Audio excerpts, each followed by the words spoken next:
Ungi miðflokksmenn ætla hérna að fara að ala á einhverju fortíðarþrá. Þeir hafa eitthvað fortíð, sko. Þeir hafa ekki til þess að benda á. Heldur að ef að þú notar einangrunarvald ríkisins á ofbeldi til þess að fá eitthvað til þess að hætta að tala, að það verði til þess að hugmyndina hverfi. Bara svolítið svona eins og þegar fólk er að tala um sko hryðjuverkamenn í Miðausturlöndunum sko og drepur einn, en hann á fjölskyldu og býr til 5. Sumir vilja segja að bakslagið sé ekki til sko. Ég held að bakslagið sé til sko, en ég held ég ósammála sumum hvernig það orsakast. Barneignir, að við séum að fjölga okkur sem samfélag, að ungt fólk geti klárað þessa svona basic öryggisluti, að sjá til þess að þú búir eitthvað staðar, að þú sér fjárhagslega stöðugur. Bara vilta vinstrið er bara horfið. Þau ekki meðneitin á þingi á vinstri vægnum við sig. Þau þurfa ekki að hafa áhyggjur af því. Júlíus Viggo Ólafsson, hvað segirðu gott? Ég bara mjög hress. En það ekki? Líður vel. Líður vel? Já. Hérna, Sjálfstæðisflokkurinn. Þú ert búinn að stækka og lítur vel út. Já, takk fyrir. Lítið mál. Hérna, en á meðan þú ert búinn að vera að stækka, þá Sjálfstæðisflokkurinn búinn að minnka. Hvað finnst okkur um það? Sjálfstæðisflokkurinn að minnka, jú, það er rétt að flokkurinn ekki á þeim stað sem hann var áður. Ég held að það sé nú eitthvað sem að orsakast af því sem að við ungum sjálfstæðismönnum erum búin að vera að benda á núna í mörg ár, sko. En mín von og ég held að við séum svona búin að vonandi ná botninum til að spyrna okkur á honum. Þú ert núna, og ástæðan fyrir við erum hérna, það er sambandsþing SUS núna helgina og við erum að taka hérna upp 30. september. Hvernig sér þetta fyrir þér? Þú ert formaður. Í formannsframboði. Formannsframboði segi ég. Og sér fyrir þér að geta gert vel í því. Hvað telurðu að hérna þurfa að gera þetta? Því að núna vitum við að það er hægri sveifla hjá ungu fólki. Maður finnur það áþreifanlega. En Sjálfstæðisflokkurinn hefur ekki tekist að nýta sér það tækifæri, virðist vera. Hvernig sér þið fyrir þér að grípa alla þessa ungu hægri menn? Eins og þú segir að það er greinilegt að það er frjósamur jarðvegur hjá ungu fólki fyrir hægri pólitík. Bara eins og ég kom hérna til þín fyrir 2 árum eða eitthvað og við rættum það. Takk. Já, akkurat. Hérna, Sjálfstæðisflokkurinn náttúrulega náði ekki að grípa þessa sveiflu held ég í nóvember í fyrra. Þegar undir öllum eðlilegum kringumstöðum og hefði Sjálfstæðisflokkurinn átt að bara ríða nokkuð feitum hesti frá þeim kosningum, en Sjálfstæðisflokkurinn var bara rangstæður þegar þessar kosningar komu. Við vorum búin að vera í ríkisstjórnarsamstarfi sem að skilaði ekki þeirri pólitík sem að við viljum vera að spila og vera að koma á framfæri. Svo það auðvitað þannig að þú greiðir ekkit upp pólitísku skuldina fyrir það bara síðan svona, sko. Það ekki bara 3 mánuður og það bara búið. Það mun taka tíma fyrir Sjálfstæðisflokkin að vinna það aftur upp, en ég held að muni gera það. Við ungu sjálfstæðismönnum ætlum og ég vil sem formaður ungra sjálfstæðismanna og með stjórninni sem að býður sig hérna fram bara setja raunverulega hægri stefnu á dagskrá og ekki bara eitthvað svona eins og maður heyrir svo oft. Ég er búin að vera að heyra það síðan ég byrjaði í Sjálfstæðisflokknum 17 ára gamall. Við þurfum að fara aftur í gömlu gildin, við þurfum að fara í sjálfstæðisstefnuna og svo einhvern veginn fylgir ekkert eftir, sko, eða það stundum eins og fólk veit ekki hvað það er að segja þegar segir þetta. Ég vil gera það með því að fókusa bara á alvöru mál sem skipta ungt fólk en líka bara samfélagi heild máli. Það er alveg frelsismálin skipta máli og þau hafa sinn sess, en það stóru málin sem að færa nálina, að ræða fasteignamarkaðinn, að ræða útlendingamál, að ræða ESB. Það það sem virkilega hafa áhrif, ekki bara eitthvað að tala bjór í búðir og meira frelsi og allir sáttir. Núna, þú talar um frelsi og þið að gera boli, sem tilvísun í morðið á Charlie Kirk, en það virðist ekki vera samt, hvað ég var að segja, það virðist ekki allir vera sammála um það innan Sjálfstæðisflokksins, hvort að Charlie Kirk eða sé eitthvað, svo ég tala nú eins og svona Erik Weinstein hefur talað Charlie Kirk var svolítið konsept, hann svolítið fyrirbæri og var í bandarísku stjórnmálum og að hann eigi ekki endilega að vera fyrirbæri þrátt fyrir það að það sé náttúrulega hörmulegt að hann hafi látið lífið í þessari ógeðslegu skotarás, að þá sé þetta ekki endilega tilefni til þess að vera að hampa skoðunum hans, og einhverju sem að myndi færa rök fyrir því jafnvel innan úr Sjálfstæðisflokknum að svo virðist að þið séu að gera það, að þið séu ekki bara að syrgja þennan unga mann, heldur líka að gefa því svona undir fótinn að þið séu að hampa skoðunum hans. Já, maður hefur auðvitað heyrt þetta og ég rætt þetta áður hérna í fjölmiðlum, að það er náttúrulega bara eitt prinsippmál sem er hérna, það er málfrelsi. Það er eitt á hreinu að skoðanir Charlie Kirk wholesale er ekki skoðanir að stefna sús, og bara alveg eins og skoðanir Charlie Kirk er ekki mínar skoðanir. Maður vissi af honum í langa tíma. Ég var aldrei sjálfur eitthvað svona fastur fylgjandi hans, ég var aldrei fylgt honum á samfélagsmiðlunum eða hvað það er. Ég var mjög sammála mörgu sem hann sagði, ég var líka ósammála mörgu sem hann sagði, en þetta er prinsippmál málfrelsi og pólitískt ofbeldi sem er náttúrulega bara eitt af aðal prinsipum ungra sjálfstæðismanna, er bara frelsi til skoðanaskipta og réttaríkið, og byggja samfélagið á því að það sé hérna markaðstorg hugmynda, og þau eru náttúrulega sérstaklega að standa vörð málfrelsi þeirra sem að segja hluti sem að meirihlutin er ósammála. Annars er engin tilgangur í málfrelsi, og það er náttúrulega bara statementið sem að SÚS er að gera með því að gefa þessa bóli, bara benda á það að það á ekki að drepa neitt fyrir að skipta þessu skoðunum, og hvað sem fólki finnst Charlie Kirk, þá var það einstaklingur sem að svolítið svona brandið hans var, hvort sem að fólki fannst að vera heiðarleg innrömmun á því eða hvað er, hvernig hann tók þessi samtöl, hann tók þessi samtöl samt, og einmitt á vettvöngum í háskólum í Bandaríkjunum sem að undanfarin ár hafa nú ekki beint verið mjög vinnveittur vettvangur fyrir íhaldsama hægri pólitík, sko. Hlaðvarpið er í samstarfi við fyrirtæki sem að veita úrvalsþjónustu, og eitt af þeim er Alvöru Bón. Við skulum bara vera hreinskilin, ef þér þykir vænt bíliðin þá lætur þú gera þetta almennilega, og það er nákvæmlega sem Alvöru Bón gerir. Ferð með bíliðin, hvort sem það eru alþrif, djúphreinsun, mössun eða hvað eina, þá skellur þér á Alvöru Bón og lætur degra við bíliðin. Farðu inn á vefsíðuna og tryggðu þér 10 tíma klippikort, þá þarftu bara ekkert að vera að pæla í þessu. Alvöru Bón, kíkið á þetta, þið verðið ekki fyrir vonbrigðum. En þá hérna myndu einhverjir færa rök fyrir því að þú talar pólitískt ofbeldi og málfrelsi eins og það sé samheiti, en aftur á móti þá lifum við í töluvert flóknari heimi. Það er núna gefnir út þættir sem heita Hatur, þar sem er fjallað það hvers konar óbilgirni og andúð transfólk þarf að upplifa, og sérstaklega transbörn.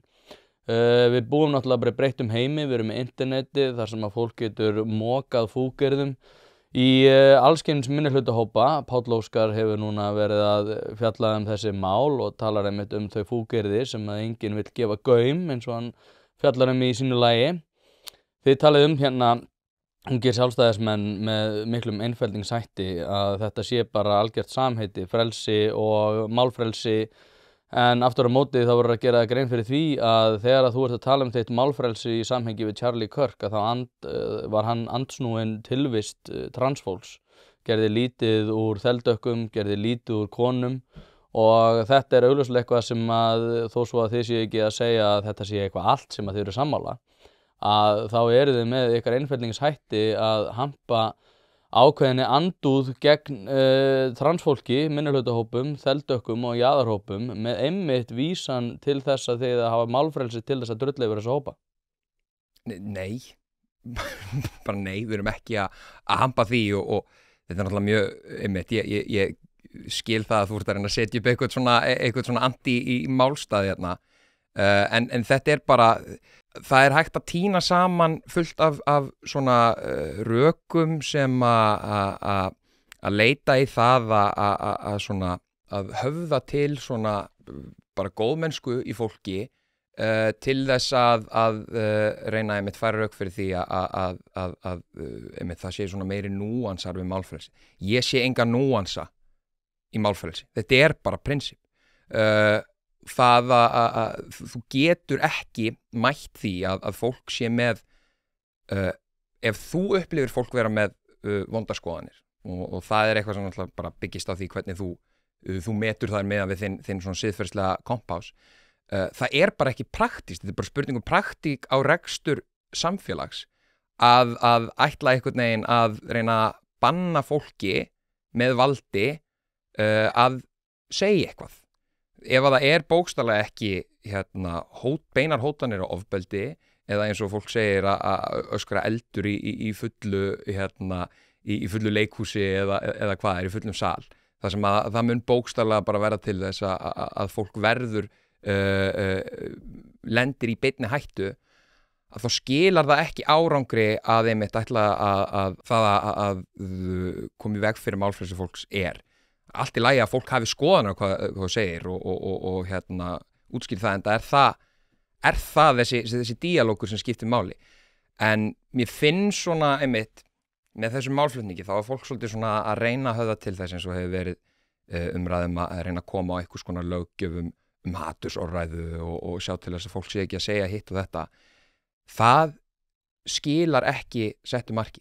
Það eins og að ætla að setja bara einmitt pottloggið á sjóðandi pott og ef þú hugsar út í það, heldur að ef að þú notar einangrunarvald ríkisins á ofbeldi til þess að fá eitthvað til þess að hætta að tala, að það verði til þess að hugmyndina hverfi. Þetta bara svolítið svona eins og þegar fólk að tala hryðjuverkamenn í Mið-Austurlöndunum og drepur einn en hann á fjölskyldu og býr til 5. Ef þú tekur einn aðila sem þú telur vera með vondar skoðanir og nota ríkið til þess að segja heyrðu, hætt þú að tala, heldurðu að það muni bara stöðva þessar skoðanir? Eða mun það sanna fyrir fólki sem aðhyllist þessum skoðunum eða opið fyrir þeim að heyrðu, hér eitthvað sem svo satt sem við verðum að segja að það ekki einu svona hægt að mæta þeim í umræðu. Það þarf að fangelsa eða það þarf að sekta, það þarf að nota vald til þess að stöðva þessa umræðu. Það væntanlega vegna þess að þeir sem eru valdhafar eða þeir sem eru á móti þessum skoðunum að þeir vita að þeir eru réttar. Þetta eina leiðin til þess að koma í veg fyrir það. Þess vegna þetta bara algjört prinsip. Þú verður að sjá til þess að í samfélagi sem málfrelsi og frelsi til skoðanaskiptana að séu hvorki einstaklingar né ríkið sem beiti valdi eða ofbeldi til að koma í veg fyrir skoðanaskipti vegna þess að leið og þú grefur undan þessu þá fellur öll helviti spilaborgin og það gildir á báða bóða. Það líka alveg eins og núna í síðustu viku að þar síðustu þegar umræðan kom eins og með Jimmy Kimmel í Bandaríkjunum og þú sér forstjóra fjarskiptastofnunar Bandaríkjana einmitt fara að beita sér innan fjölmiðla. Það grafalvarlegt Við getum ekki gert þetta að verkfæri í verkfærakistu stjórnmálana bara á báða boga vegna þess að á endanum þá verður bara til þess að það rýrnar pólitísk umræða og þetta fer að snúast bara valdbeitingu og að komast yfir valdið svo þú getur stöðvað andstæðingin. Já, ég náttúrulega sammála því sem að þú varst að segja en að líka ákveðin svona tókstreita í þessu sem að einmitt snýr að nákvæmlega þessu þegar maður var að fylgjast með þessum þáttum, maður var að fylgjast með umræðum 2 kyn, Snorra Másson og fleira að þegar að kerfið fer svona upp á afturlappirnar eins og gerðist þegar Snorri Másson sagði að það væru bara til 2 kyn, rækta gagnrýna hann fyrir hvernig hann athafðist í því að koma fram en aftur á móti ekki í sambandi við skoðanir hans og út af því að við erum, svo ég fá að sletta, við erum með blueprint af því hvað gerist þegar að fólk mætir þessu með slíku offorsi og það gæti tekið einhver tíma en aftur á móti tel ég að það geti töluvert styttri tíma heldur en við teljum sem náttúrulega bara Donald Trump. Það það sem þú færð þegar að fólk mætir eðlilegum og mjög víðtækum skoðunum eðlilega hluti og svona skoðanir sem að hafa verið festar í sessi í lengri tíma að þegar þú mætir því með slíkri óbilgirni að þá ertu að forherða þá sem eru á slíkri skoðun og ég held að til dæmis eins og í þessu máli að þá eru langflestir sammála það að séu bara til 2 kyn en svo fólk bara aftur á móti opið fyrir því að skipta skoðun og svo stórkostlega einkennileg umræða þetta líka í samhengi við það að það sé transhatur að segja að það sé 2 kyn, en í hvað fólk að skipta í flestum tilfellum, það karl eða konu. Þannig að þetta líka svolítið, eins og ég segja, virðist vera ákveðin svona geðshræring vel í þessum umræðum öllum sko, þegar að ég held að langflestir vilji taka bara eðlilegar umræður þetta. Já, ég líka upplifi sko, þegar fólk vill einmitt segja sko að stjórnmálamenn eins og minnist á hérna Donald Trump, að þeir einhvern veginn lifi í tómarúmi og einmitt umræði eins og til dæmis bakslagið. Sumir vilja segja að bakslagið sé ekki til sko, ég held að bakslagið sé til sko. En ég held ég ósammála sumum hvernig það orsakast sko. Til að sé bakslagi gangi núna? Ég held að, ég finn bara að það pendullin að sveiflast tilbaka, við finnum það öll, en hver ástæðan fyrir því? Eru það stjórnmálamenn eins og Donald Trump eða Nigel Farage eða Snorri Másson? Ég held ekki sko, vegna þess að stjórnmálamenn auðvitað geta þið sett mál á dagskrá og svona tala fyrir ykkur, en að miklu leyti eru stjórnmálamenn bara eins og korktappar í vatni sko, og þið fylgja bara sætgæstinum sko.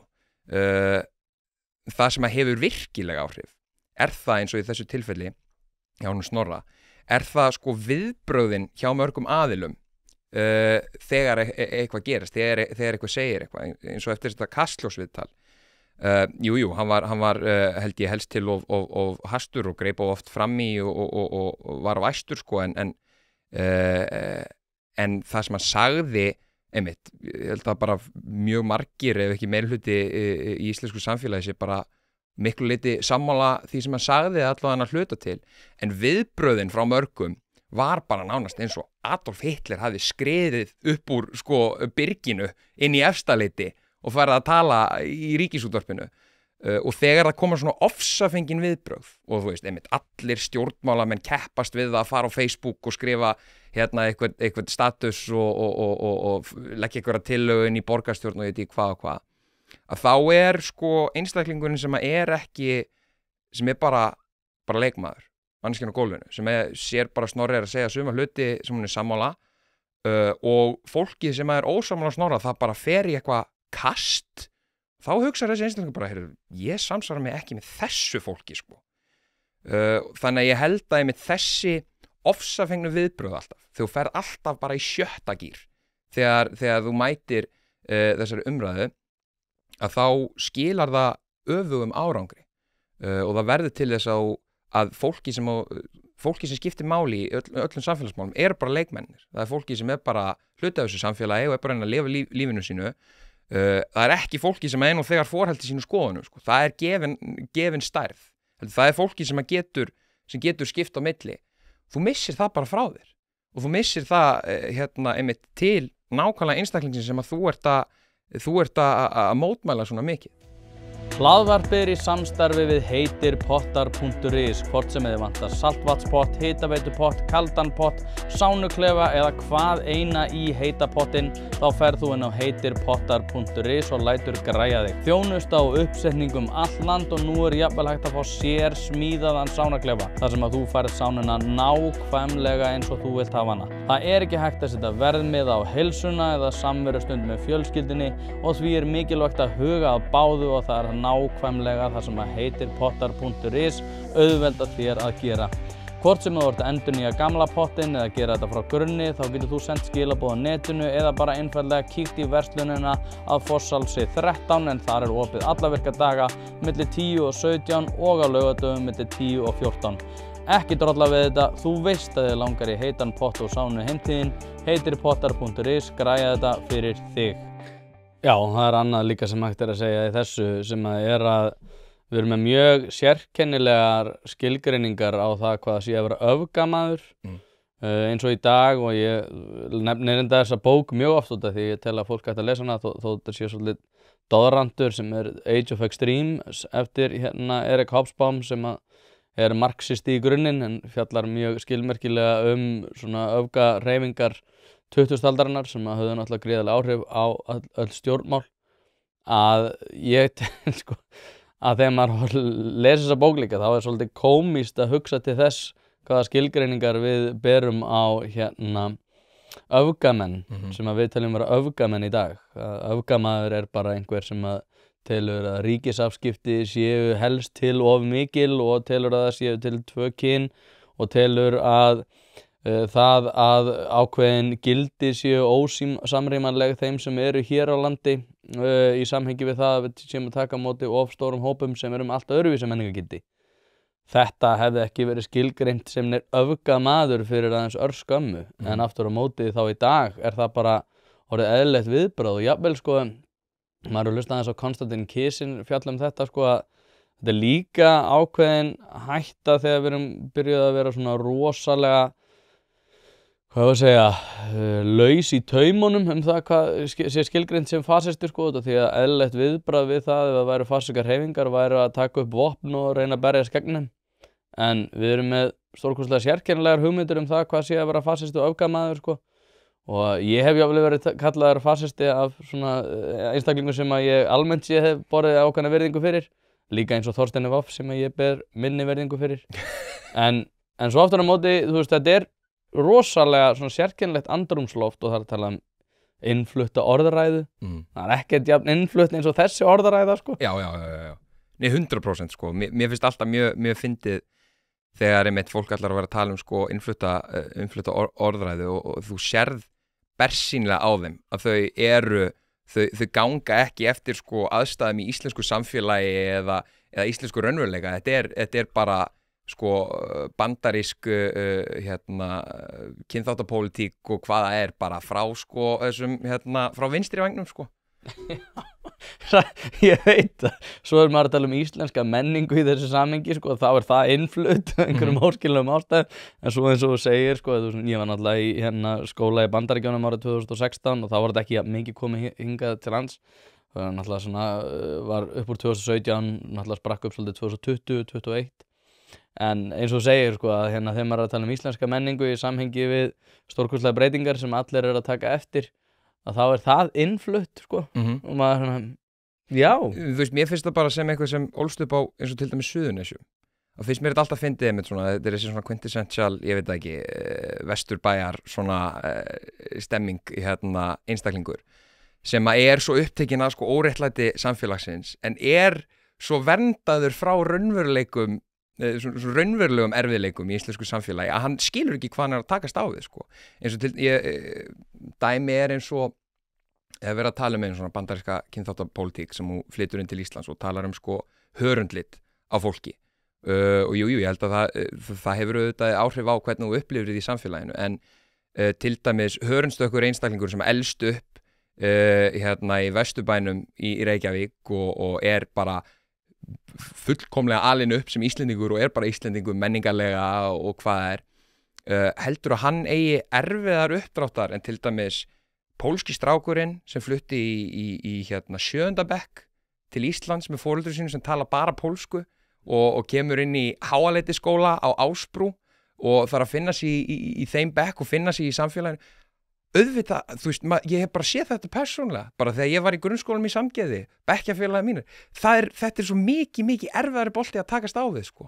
En fólk svo fókusaði með þetta á þessa bandarísku linsu, að það ekki opið fyrir, sko, raunverulegum aðstæðum í íslensku samfélagi. Nei, þetta vilja líka verið gagnrýnt, sko, í Bandaríkjunum, þar sem að hefur verið fjallað þetta í samhengi við þegar að þessi, sko, stórir hlutar riðbeltisins mistu mikla atvinnu, var flutt út til bæði Kína og Vietnam og annars staðar, stál í svona versmiðjur sem voru eins og í Detroit og annars staðar, að það þótti svolítið skjóta skökku við einmitt þegar það var kannski kveikti á fréttunum eða öðru og þá var einhver þeldökk manneskja sko búin að komast í gegnum nám hjá Harvard eða Stanford eða Yale sko að tala það hvað hvítt fólk sem að væri bara svona einn hópur væri einhvern veginn að sko halda henni niðri og þetta eitthvað sem að Glenn Loury og John McWhorter hafa einmitt svolítið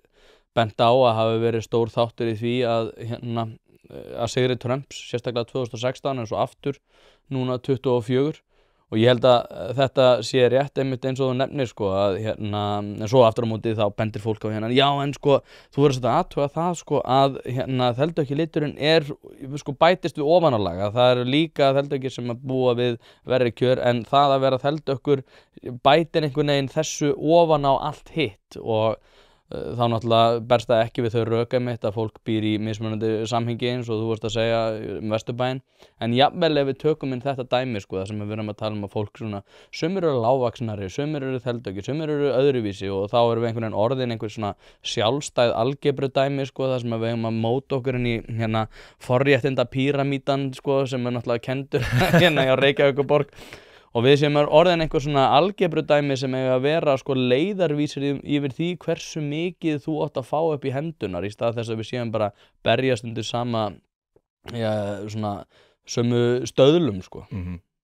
Og þetta náttúrulega eins og maður skilur hvaðan þetta kemur og auðvitað eru aðstæður mismunandi með við bara hvernig þú ert og hluti sem þú getur ekki breytt við það hvernig þú ert og það hefur áhrif á hvernig samfélagi mætið og það er áskoranir sem þú þarft að takast á við en ef að þú ætlar að einblína á þetta og þá sko lógískur endapunktur á svona hugsunarhætti til þess að takast á við heiminn og að skipuleggja samfélagið einmitt bara einhver hierarkía það sem þú plúsar saman og mínus og sér sko einhvern veginn að raða fólki eftir hvar það stendur í þessum píramíta og það bara öllur bóttin það bara ópraktísk leið til þess að skipuleggja samfélagi og bara takast á við lífi sem einstaklingur. En þetta líka ástæðum fyrir því að ég hef talað þú veist eins og það sem að Þorsteinn Vaff Einarsson hefur verið að gera á það sem að svona réttrúnaðurinn almennt á Íslandi okkur hann svona stórkostlega skaðlegur og miklu skaðlegri heldur en að fólk hefur almennt gert sér grein fyrir nákvæmlega þetta sko út af því að jafnvel ef að við sko sættum okkur við eða spilum eftir þessum leikreglum að þá ertu líka sko sama hvernig þú horfir á það að í rauninni þú ert með einhverja mannesku sem með einhver persónueinkenni og þú ert að fara að sannfæra hana að vera tiltekið fórnarlamb og ég meina ef að þú tönglast á því að allir séu fórnarlamb og að þú að vera einbeitaðir að því hvað gerir þig að fórnarlambi að þá verður það svona sjálfsannaður spádómur að þú sért tilbúin til þess að gangast við því að þú ert með óyfirstíganlegar hindranir út af því að þú ert fórnarlamb og náttúrulega nú kenni ég hnefleika og hef talað þetta í því samhengi ef ég væri einhvern veginn að tönglast á því að einhver ákveð einkenni þeirra í sko þeirra leik þar að segja ef þeir eru með lélega hægri hendi eða lélegt jab eða eitthvað þannig og ég myndi þjálfa það undir þeim formerkjum að það bara svo ömurleg hjá þér hægri hendin. Nei, ég sjálfsögðu ekki. Ég myndi alltaf að reyna að spila á styrkleika hvort það sé virkilega snögg eða hvort það sé fljóta að bregðast við eða hvort það sé hægt að vinna eitthvað meira með vinstri hendina að þá spila ég á styrkleikana. En þetta svo stórkostlega skaðlegt út af því að núna erum við með heilar bara fræðideildir innan háskólaveggjanna, bæði náttúrulega í Bandaríkjunum en líka hérna. Þar sem að við erum að greiða fólki fyrir það að sannfæra bæði aðra að það þurfa að koma fram við fólk á sérstakann máta en líka að þeir einstaklingar sem að sækja þessa menntun séu og alltaf verða sko fórnarlömb og ég bara sé ekki hvernig það sé gott fararteski út í lífið sko. Nei, það bara eins og ég segja að maður skilur hugsunarháttinn sko og líka bara eitthvað leiti út af því að maður var nú vinstri maður þegar maður var úlingur sko að maður skilur hvaðan það kemur en þegar þú bara aðeins bakkar og lítur á heildarmyndina þá þetta engin leið til þess að takast á við raunveruleika lífsins sko þú endar alltaf bara í einhverjum ósköpun sko bæði persónulega en líka bara sem samfélag. Hlaðvarpið í samstarfi við fiskhúsið.is. Fiskhúsið.is heildverslun fyrir veitingamenn sem vilja það ferskasta og það besta fyrir sína kúnna. Hvort sem það fyrir veitingareksturinn, hótelreksturinn, mötuneytið eða hvað annað, þá ferðu inn á fiskhúsið.is til að sjá það gríðarlega úrval sem að strákarnir hafa upp á að bjóða. Ef að þú vilt hið ferskasta og hið besta, þá gerir þetta sjálfsögðu almennilega, ferðin á fiskhúsið.is. Það ekki til sú spurning sem að strákarnir hafa ekki svarið við, þannig enn og aftur, fiskhúsið.is til að fá ferskasta og besta fiskinn á landinu. Það er árétt. Hérna, snúum okkur aftur að þessu formannskjöri. Ungt fólk, Kolbeinn H. Stefánsson var að færa rauk fyrir því að eldra fólk hefur aldrei haft það betra en ungt fólk það þarf að hafa miklar ágjörð því. Hérna, sko þið hjá SUS eru náttúrulega gerður út fyrir það að berjast fyrir svolítið svona hagsmunum ungs fólks innan Sjálfstæðisflokksins, en þegar við horfum yfir allt samfélagi, hvernig sérðu fyrir þér svona stöðu ungs fólks? Ungt fólk á held ég erfiðar uppdráttar í dag en á áratugum áður. Við sjáum það sérstaklega að mér finnst það kristallast í málum eins og til dæmis þegar við ræðum húsnæðismarkaðinn. Við sér það að fasteignaverðið farið að vera mun hærra hlutfall af kaupmætti en það var áður. Og þetta er mikið áhyggjuefni að það er mjög vont að vera með, bara fyrir samfélag, að vera með kynslóð, ungu kynslóðina, fólk sem er á þessum tímapunkti, 20 og eitthvað ára gamalt, það sem það á að vera að hefja líf sitt, að það get ekki byrjað. Og það er fjöldinn allur af vandamálum sem sprettur út úr þessu. Eitt er til dæmis náttúrulega bara barneignir, að við séum að fjölga okkur sem samfélag, að ungt fólk geti klárað þessa svona basic öryggisluti, að sjá til þess að þú búir eitthvað staðar, að þú sést fjárhagslega stöðugur og þú sést í stöðu til þess að geta farið að eignast börn og í raun hefja svona restina af lífinu þínu. Og það er mikið vandamál fyrir samfélagið ef að ungt fólk bara staðnar á þessum stað. Það kemur ekki undir sér fótunum. Það er líka held ég vandamál fyrir stjórnmálin og skipulag samfélagsins vegna þess einmitt ef að ungt fólk lítur á hvernig kerfið er sett upp og það sér bara, ég kemst ekki inn á fasteignamarkaðinn, ég hef ekki sömu tækifæri og foreldrar mínir eða fyrri kynslóðir, af hverju á ég að taka þátt í þessu? Og þá held ég, það er held ég að einhverju leyti stór hluti af af því hvernig við finnum pendúlinn sveiflast í ungu fólki, er viðbragð við þessum aðstæðum. Og þess vegna líka sér maður að mér finnst breytingin meðal ungs fólks, og oft svona finn ég ekki fyrir þegar að tala við eins og eldri hægrimenn og eldri sjálfstæðismenn, það fattar ekki alveg að það helst ekki endilega í hönd að fólk sé að verða samfélagslegir hægrimenn og það sé að verða efnahagslegir hægrimenn. Vegna þess að þetta er bara getgátur hjá mér, en ég held að miklu leyti sé þetta svona ákveðin bara höfnun á kerfinu eins og það er og ráðandi öflum, og hvað er það núna í heildina liti er það svona nokkurn veginn er það búið að vera undanfarin ár svona samfélagsleg vinstrimennska en efnahagsleg markaðshyggja. Þannig að jú, það er alveg það er sveifla svona fyrir sjálfstæðismenn, það er sveifla frá þessum svona þessari menningastemmingu sem við erum búin að vera að ræða hérna í þessu hlaðvarpi, en það er ekkert endilega gefið að mun allir hlaupa í það að fíla frjálsa markaði og hvað er, þú sérð það í þeim flokkum út í heimi sem að eru að stúta systurflokkum okkar í sumum löndum, að þeir eru ekkert endilega markaðshyggjuflokkar. Þeir eru kannski íhaldsamir en þeir eru að tala fyrir vinstrimennsku í efnahagsmálum og þjóðnýtingu og ég veit ekki hvað og hvað.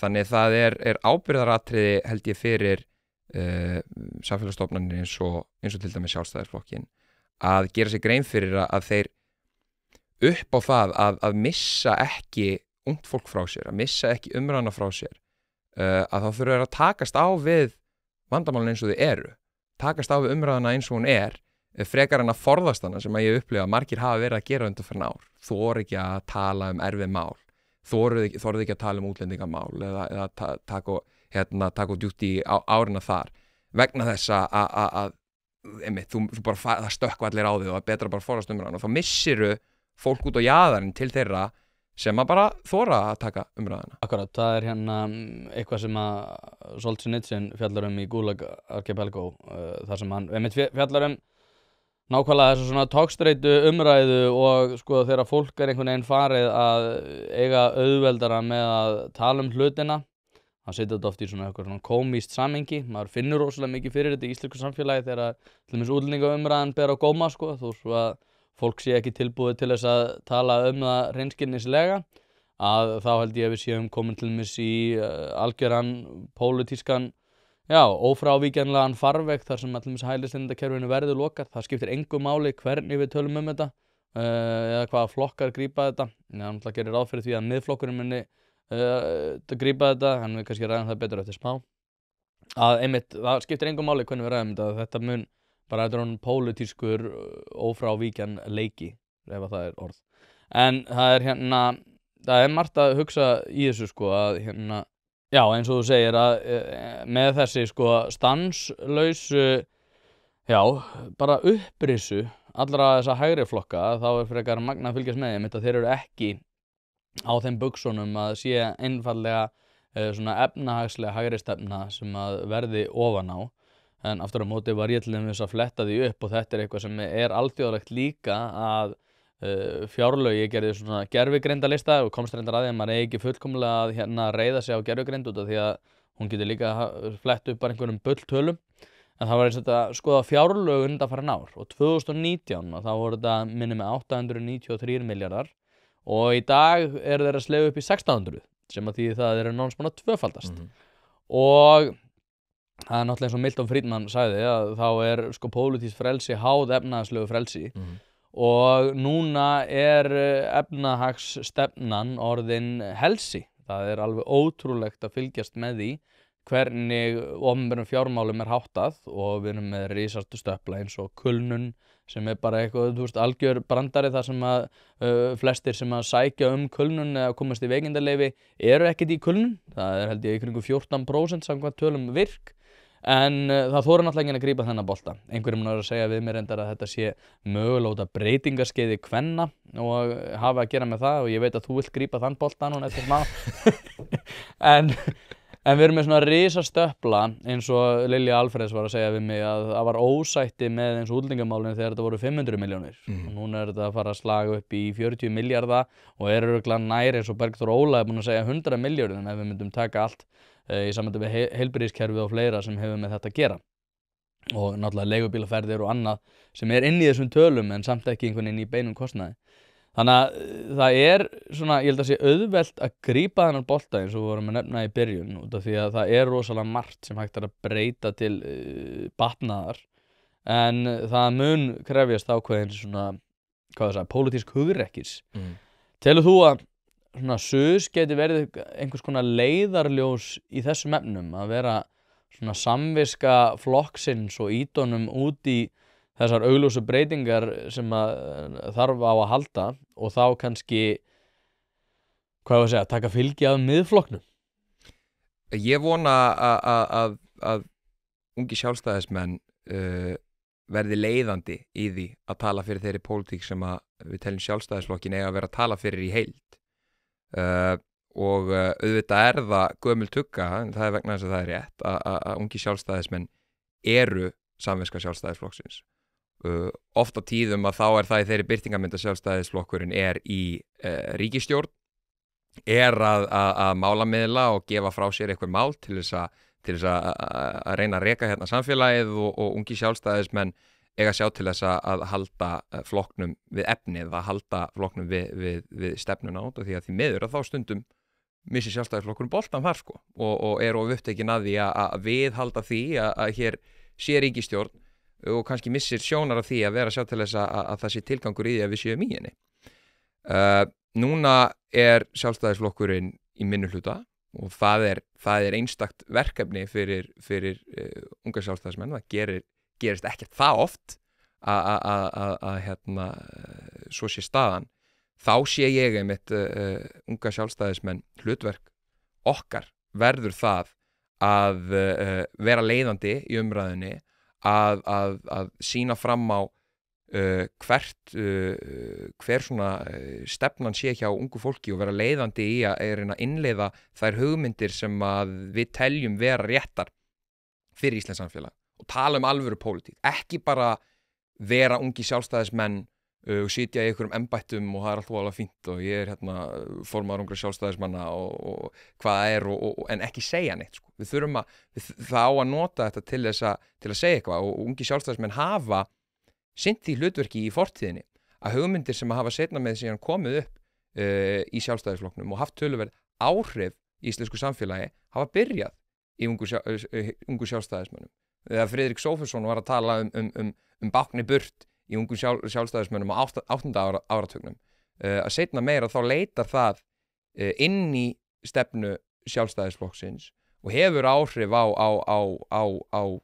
hvernig við rekum þetta samfélag eins og til dæmis með tilkomu nýskipan í ríkisrekstri á 10. áratugnum eða hvað er. Þannig að ég held að það sé mjög verðugt verkefni framundan fyrir unga sjálfstæðismenn. Ég vil leggja mitt að mörkum í því að vera bara svona svolítið. Ég vil að mitt markmið er að ungi sjálfstæðismenn verði öflugasta og skærasta ljósið í starfi sjálfstæðisflokksins á komandi árum. Að við leiðum umræðuna, að við forðumst ekki að taka slaginn og við setjum mál á dagskrá sem við teljum að flokkurinn eigi að vera að setja sjálfur á dagskrá inn á Alþingi. Hlaðvarpið er í samstarfi við fyrirtæki sem hafa sett svip sinn á íslenska menningu og eitt þeirra eru Bæjarins bestu pylsur. Ég og þú vitum alveg að þegar við fáum okkur pylsu sem ekki frá Bæjarins bestu þá vildum við að svo væri. Það segir það í orðinu, þetta eru Bæjarins bestu pylsur. Þið vitið það, ég veit það, skellið þessu hlaðvarpi í eyrun, farið á næsta sölustað og kaupið ykkur tvíhleypu ásamt einhverju góðu að drekka. Já, það verður áhugavert að fylgjast með því, en núna eins og segi, við ræddum að flokkurinn smá krísu. Svo krísa náttúrulega rætur sinnar að rekja því voruð í hörmulegu ríkisstjórnarsambandi þannig undir lok síðasta árs. Og núna bara nýr veruleiki eins og þú segir og kannski verður, hvað ég var að segja, þið fáið meira, svona, setjum þetta saman ekki við hundál, að hún verður lausari, þið fáið aðeins lausari tauminn.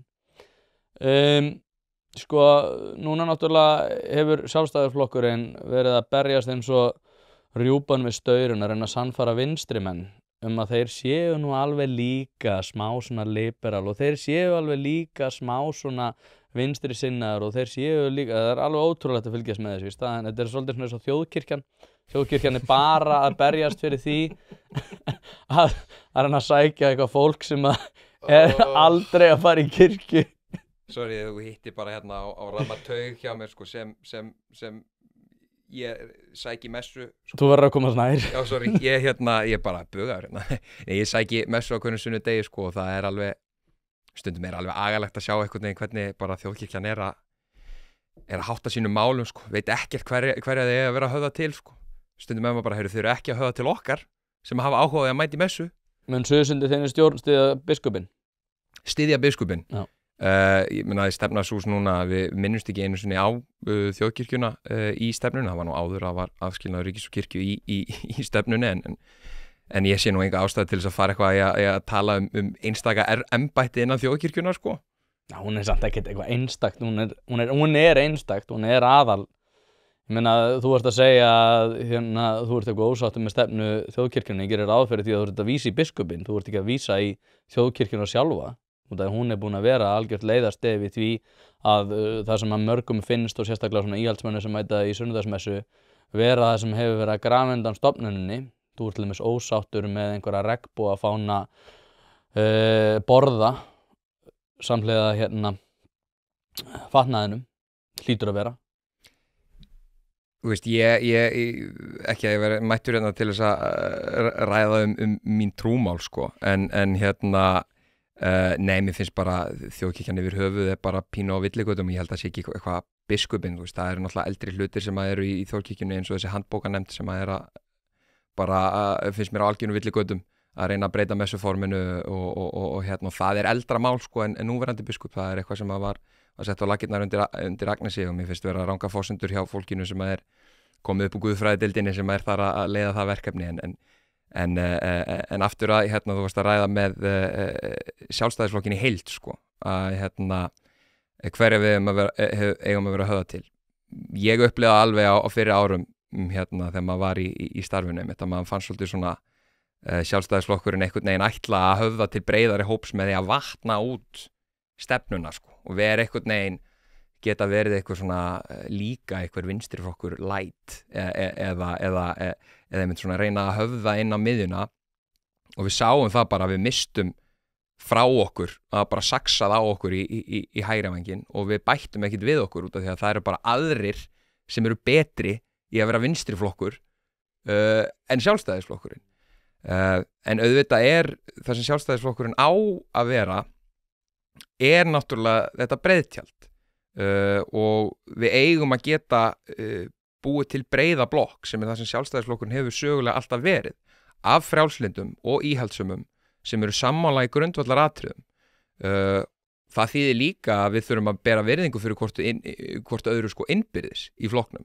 Það er líka ábyrgðaratriði hjá okkur íhaldsmönnunum í flokknum að gera okkur grein fyrir því að við erum bræður og systur þeirra í flokknum sem eru líka eru frjálslyndari og finna einhverja lendingar sem að við erum öll sammála. En ég held að við höfum algjörlega mist einmitt sjónar á því og ég held að hafi líka haft mikið með að gera að við vorum að reyna að viðhalda þessu ríkisstjórnarsamstarfi síðustu ríkisstjórnar sem að var, ég gagnrýndi oft á meðan það var við líðin að þá við bara mistum boltan við mistum sjónar á því sem við eigum að vera að gera sem að koma sjálfstæðistefnunni á framfæri og þegar ríkisútgjöld hækka gríðarlega á okkar vakt, það voru óyfirstíganlegar hindranir sem að komu upp COVID, gósi í Grindavík eða hvað en þegar öll á botni hvolft þá gerir það okkur erfitt fyrir sem sjálfstæðismenn að vera að ræða núna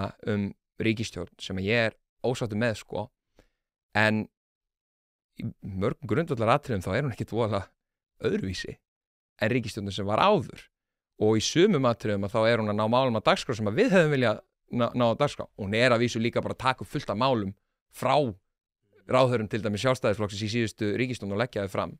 En það bara flott að þessi verið að gera það. Maður styður það. Hlaðvarpið í samstarfi við stöndu og mikilvæg fyrirtæki og eitt af því Polsen. Polsen.is til þess að skera hvað eina, hvort sem þú þarft að fara í bílrúðu skipti eða einfallega bílrúðu viðgerð, þá ferðu inn á Polsen.is. Ef það stjarna í framrúðunni þá bara bókaru tíma á heimasíðunni, ferð með hann og hann tilbúinn samdægurs. Ekki vera með stjörnu í bílrúðunni, Polsen.is, láttu græða rúðuna strax í dag. Já, þannig að þú sér fyrir þér að undir þinni stjórn að þá mun þið hjá SUS reyna svona íta eftir því að sjálfstæðisflokkurinn brenni þennan kökkstól sem hann búinn að vera að sitja í lengri tíma og muni fara frá þessu svona að reyna að sannfæra landverndar, fjólubláa skálaklippingar, svona jaðarpólitíkar, loftslagskvíða dæmi og fara bara að berjast fyrir því að vera guðhræddir einstaklingar sem hafi íhaldssöm gildi og vilja efnahagslegt frelsi og minna bákn.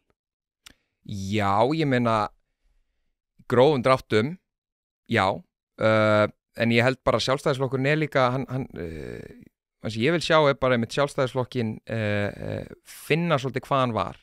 Og þetta svolítið svona ákveðin gullöld sem maður lítur á eins og til dæmis sjálfstæðisflokkurinn á meðan Davíð Oddsson var formaður sem einhver svona dýnamísk blanda. Ég held að maður vil ekki bara sjálfstæðisflokkurinn sé einhvern veginn bara eitthvað svona efnahagslegt frelsi og það sé ég reyna að segja er að þú sjálfstæðisflokkurinn á að vera að ná saman þessari breiðu blokk með þessu grundvallagildi.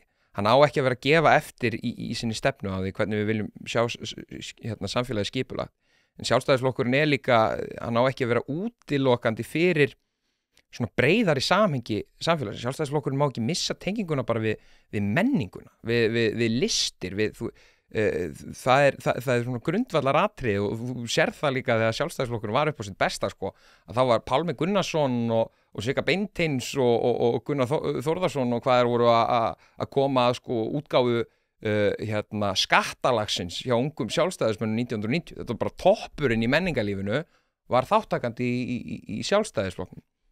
Þannig að við þurfum bara svolítið að finna okkur sjálf aftur. Ég held að við gerum það sko. Ég hef ekki ágjörð því.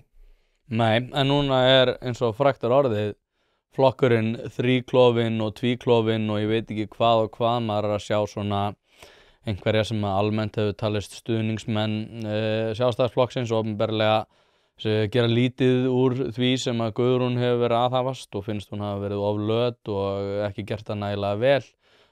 Margir tala hana sem svona, einhvern milliformann þegar þangað til að einhver sem hefur bein í nefinu kemur til kastana. Út af því að þú þekkir allt þetta tal, hver svona afstæðin til þessa svona orðuróms og líka bara umræðu almennt? Ég held að það sé nú ekki og ég held að fólk sé það eru auðvitað miklir erfiðleikar sem fylgja því bara þegar það eiga sér stað forystuskipti og þú ferð úr því að vera meirihluti, minnihluta og það eru bara marga breytingar sem hafa átt sér stað. Því fylgir auðvitað líka þegar það kemur ný forysta í flokk að það verða skipulagsbreytingar og þær geta líka verið erfiðar. En ég held að fólk sé svolítið einhvern veginn allt í einu fyrir fólk að vera með mjög svona skamman tímarama í pólitík að fara einhvern veginn alltaf að dæma stöðuna bara út frá því hvernig hún er nákvæmlega núna. Maður bara minnir á að við mældust niður í hvað? 13-12% fyrir ári síðan. Það er ekki staðan í dag þó að maður fylgi sér hærra að þá mælustum við betur en við gerðum fyrir ári síðan og það er nóg eftir. Ég held að þessi vetur verði áhugaverður, þetta er veturinn fyrir nýja forystu til þess að sanna sig. Það er búið að ramma inn sveitarstjórnarkosningar sem ákveðið próf fyrir Sjálfstæðisflokkinn og til þess að Sjálfstæðisflokkurinn standi sér vel þar þá þarf Sjálfstæðisflokkurinn að sýna fram á það séu 9 tímar og við séum að stækka og við séum að setja rétt mál á dagskrá, við séum ekki eins og við rættum hérna áður að við erum búin að sjá það hvað gerist við systurflokka okkar sem einmitt halda áfram í þessari stemmingu og einhvern veginn alltaf höfða þennan miðjuna að gefa frá sig gildin sín, bara Høyre í Noregi og eitthvað, það bara gengur ekki. Þú bara minkar og það er bara saksa á því og það eru þessir 9 flokkar sem ég tel ekki vera jafn ábyrgir vera með jafn heildstæða stefnu sem bara taka plássið þitt. En auðvitað skiptir það máli líka, það eru þessi erfiðleikar, við þurfum að svona þétta raðirnar, að hjálpar engum flokki að fólk sé einhverjum hjaðningavígum að takast á endalaust innbyrðis. Auðvitað skal sá sem syndlaus kasta fyrsta steininum þegar að því kemur í Sjálfstæðisflokknum, ég held að það sé engin. En ég held að við sjáum öll fram á það að núna sé tíminn til þess að reyna svona skilja eftir þessi átök sem að hafa verið bara svona bara tala um mannamáli að vita allir af því og sé það í flokknum. Núna er tækifæri til þess að svona byrja nýtt prógram. Ég sá það sjálfur innan ungra sjálfstæðismanna og í samhengi þessa sambandsþing sem er núna helgina að það lítill tilgangur fyrir mig að fara inn í að sækjast eftir formennsku og ætla að vera blóður upp fyrir haus. Eins og stendur er ég einn í framboði og ég er með lista með mér og lista af fólki sem að stóð bara allstaðar á landsfundi bæði stuðningsmenn Guðrúnar Hafsteinsdóttur og stuðningsmenn Áslaugar Örnu vegna þess að ég sé það sem mikilvægt núna á þessum tímapunkti í flokknum okkar að þetta raðirnar, að standa saman, að vera ekki að takast á í einhverjum persónulegum átökum einstaklinga innan flokksins, heldur setja fókusin á stefnuna, á pólitík, á alvöru mál. Þannig að það það hefur verið erfiður tími núna en málið er bara við þurfum að bara gera okkur í brók og bera ábyrgð á þessu, standa saman, bera virðingu fyrir því að við höfum kannski aðeins blæbrigðamögunar á skoðunum innan tjaldsins. Við ætlum að halda okkur saman inn í þessu tjaldi Við ætlum ekki að ýta öðrum út úr tjaldinu út af því að þeir eru aðeins ósammála okkur eða hvað það er.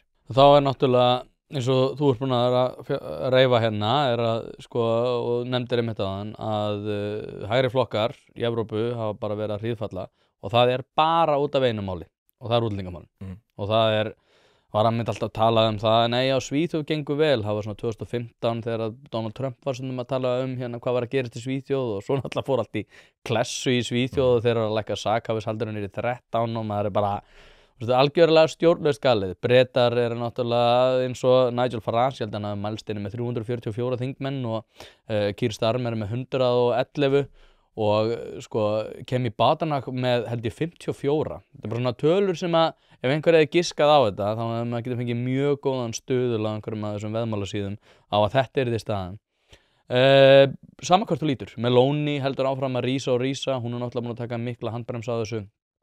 En núna þetta bara líka að verða stærsta máli hérna. Þetta það sem langmest talað og þetta virðist hafa áhrif á, ég gerir ráð fyrir því að þetta muni koma til með að hafa áhrif á kosningahegðun, sérstaklega ef að ekkert breytist í þessum efnum. Þorbjörg Sigríður ætlar að breyta einhverju í þessum málum, hvort það verði nóg leyfi þeim að hafa ákveðnar efasemdir en sko Sjálfstæðisflokkurinn, og þú náttúrulega á Suðurnesjunum, þannig að þú þekkir þetta af eigin raun. Heldurðu að ykkur takist sko út af því að Miðflokkurinn mun alltaf leikjafræðilega hafa þann hvata að toppa ykkur. Þannig að sama hvað þið gerið og hversu langt til hægri þið farið, þá mun alltaf Miðflokkurinn segja að við erum einu skrefi lengra. Og þá munu þið svona eiga á hættu að rífa frá ykkur ákveðin svona frjálshyggjuarm sem nær miðjunni, en aftur á móti reyna að grípa einhver atkvæði á hægri vængnum sem verður samt rosalega erfitt að toga af Miðflokknum.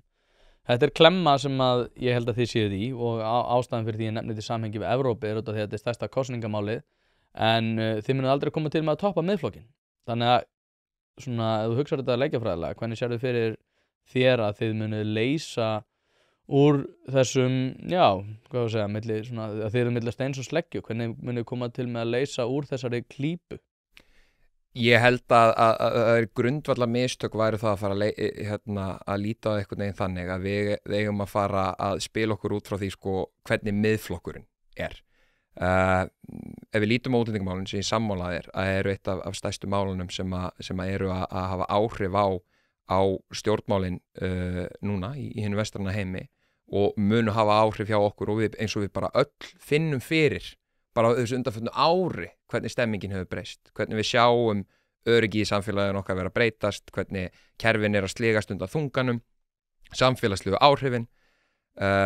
Staðreyndin sú formaður Sjálfstæðisflokksins lagði fram frumvarp sem að breytti þessu sko. Útlendingalögin sem að Guðrún Hafsteins setti fram og kom loksins í gegnum þingið, mótmælt af sko öllum þeim stjórnmálaflokkum sem ætla núna að segjast vera að taka til í útlendingamálum eða taka einhverja ábyrga stefnu og heimtuðu að þetta yrði ekki að kosningamáli sko. Já. Og það hafði mjög mikil áhrif á sko fjölda hælsendaumsókna. Þeim hefur fækkað gríðarlega. En Sjálfstæðisflokkur ná ekki að vera einhvern veginn, þú veist, Miðflokkurinn mun alltaf toppa okkur bara fæn sko. Sjálfstæðisflokkur ná bara að setja lógíska stefnu á dagskrá, ekki forðast einhverja sko umræðu eða hvað bara, hér erum við með vandamál, við þurfum bara að leysa, við sjáum hvað að gerast út í heimi, við þurfum að koma í veg fyrir það að hlutinir versni hérna heima með því að bara rífa í bremsuna sko og taka virkilega til í þessum málaflokki. Og ég held það bara alveg svo að þú lítur á Samfylkinguna, þú hefði getað sagt sama, það verður alltaf flokkur sem meira vinstri sinnaður en þið. Hlaðvarpið í samstarfi við fyrirtæki sem hafa reynst mér vel og eitt af þeim Happy Hydrate. Happy Hydrate veitir þér öll þau steinefni sem þú nauðsynlega þarft á að halda. Ég var alltaf skeptískur á það hvort það væri gott yfir höfuð að vera að taka einhvers konar viðbótarefni, en eftir að ég byrjaði að nota Happy Hydrate hef ég einfaldlega orðið betri maður. Mér líður betur, kem meira í verk og dagurinn verður einfaldlega betri. Þetta dagskammtur af C-vítamini, engin gervisykur, dregur úr þreytu, inniheldur nauðsynleg vítamin og bara heilt yfir frábært. Því mæli ég eindregið með því að þið notið Happy Hydrate og skál fyrir því.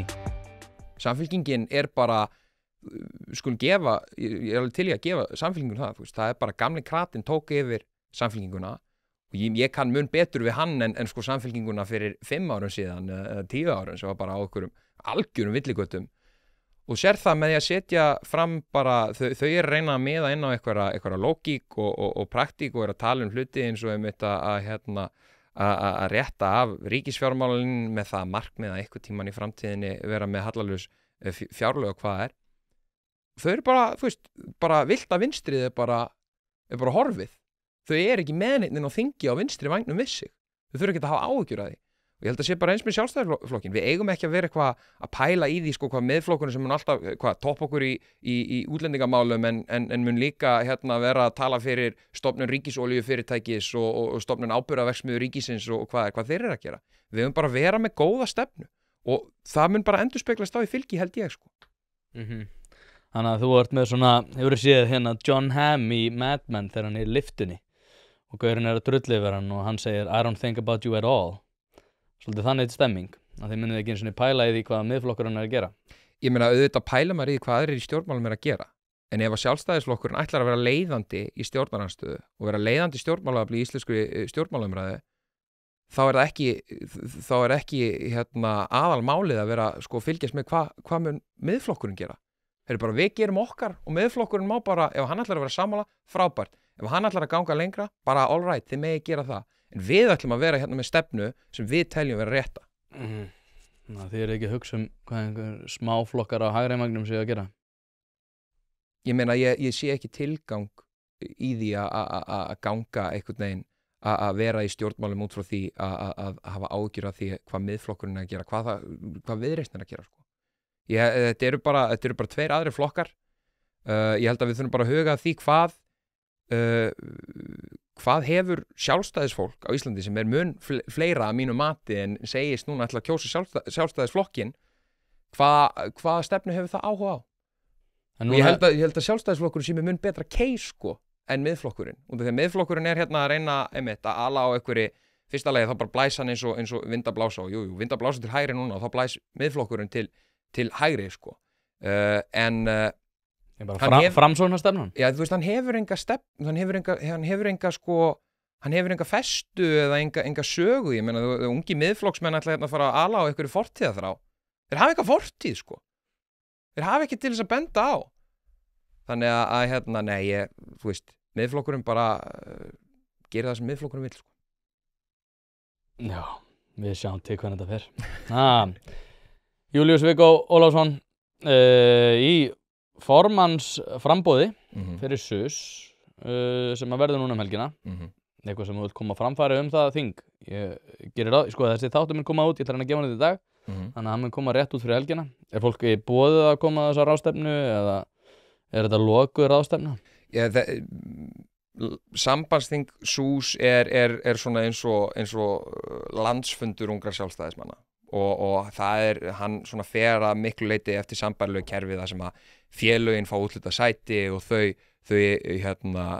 ákveða hverjir fara á sambandsþing og það er búið að gefa út kjörbréfin fyrir þetta sambandsþing og það eru vel rúmlega 330 rúmlega kjörbréf sem það gefin út. Sambandsþing SUS verður stærra en landsþing Viðreisnar.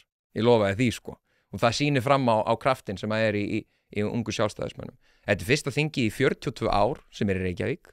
Það hefur ekki verið þing í Reykjavík síðan að Geir Haarde var endurkjörinn formaður SUS árið 1983.